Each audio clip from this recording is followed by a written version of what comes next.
1 o'clock this morning, my head hit the pillow after the celebration ball. And 4 o'clock, my wife nudged me and said, "Honey, I think we need to go to the hospital." Not good words, because she's 5 months pregnant. So multitasking as a male, I managed to actually do about 6 things at once, and we're in the car and the concierge had found the hospital for us and we were there.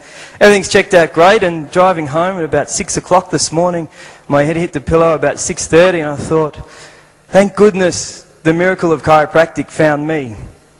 Because as great as this doctor was and as thankful as I am for his service this morning, he'll never see me again, and he'll never know that. For me, as a doctor of chiropractic, I get to experience the miracles every day and see my patients for a lifetime.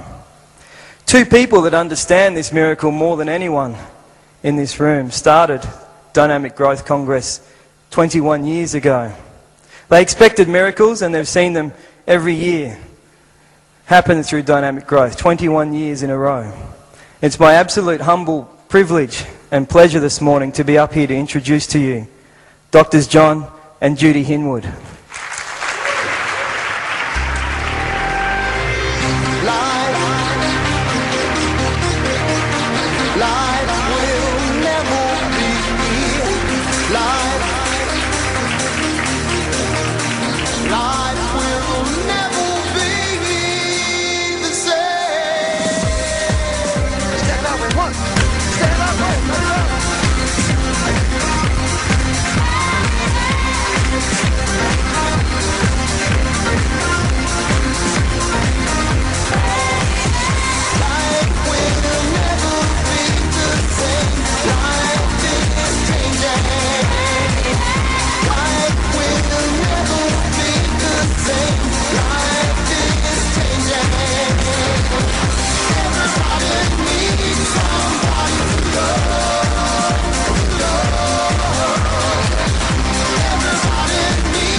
The first thing when you leave here, we ask you to do is to think big.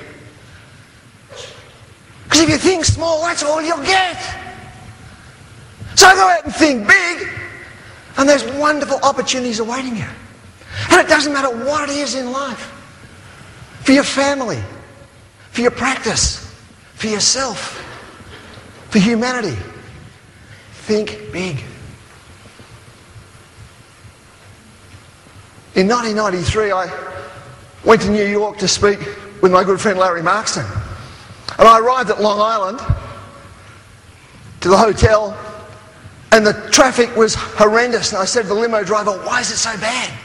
He said, "Because the New York Rangers are playing the New York Islanders tonight, the 2 ice hockey teams from New York, the local derby."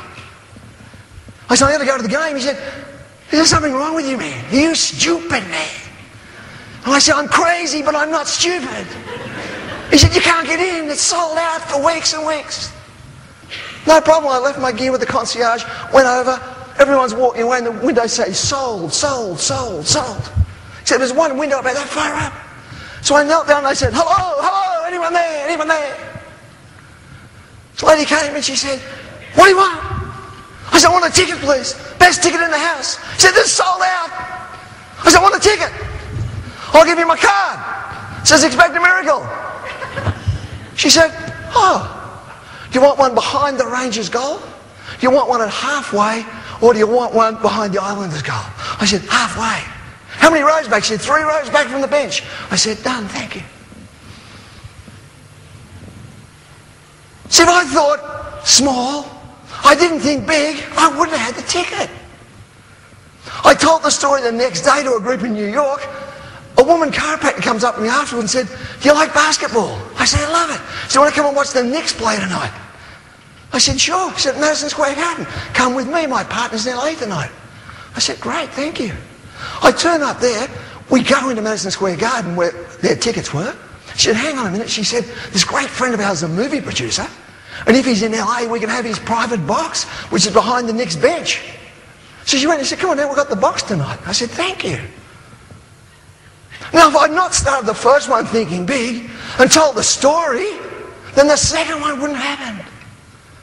So whatever it is, just think big, because things will happen. And see, as well as thinking big, you need to get excited and be enthusiastic. Because Tremendous Jones says, enthusiasm makes the difference. Because we know that satisfied patients don't prefer a soul, but the enthusiastic ones do. People have had 10% relief.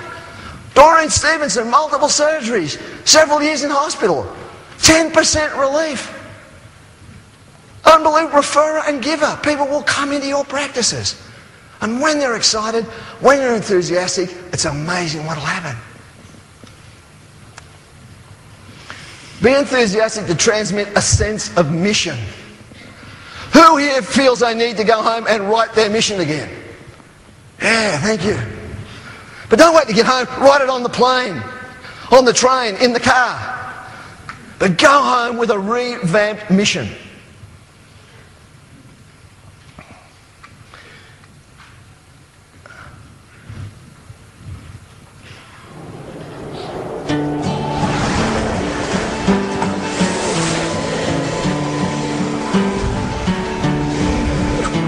In the chilly hours and minutes of uncertainty, I want to be in the warm heart of your love and mine, to feel you all around me and to take your hand along the sand. I bet I may as well try and catch the wind.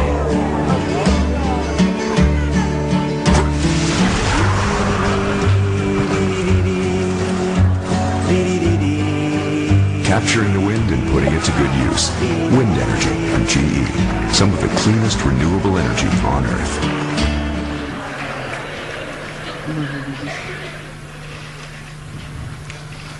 Remember, encourage, don't criticize.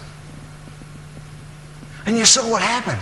He went and caught the wind, the best wind, because Granddad couldn't blow the candles out. That was his thought. He wanted to give the best gift possible. And when the house blew apart,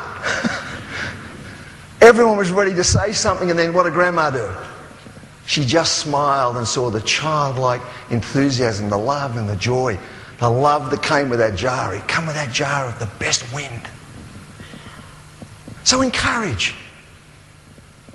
I know in 1985 when Judy and I went to Chile, because we'd been married for 18 years and didn't have any children, and went searching for children and got our court orders and went to orphanage after orphanage and found our 2 boys, and we're looking for little ones and came back with a 7.5 and 9-year-old boy and then their sister a few weeks later.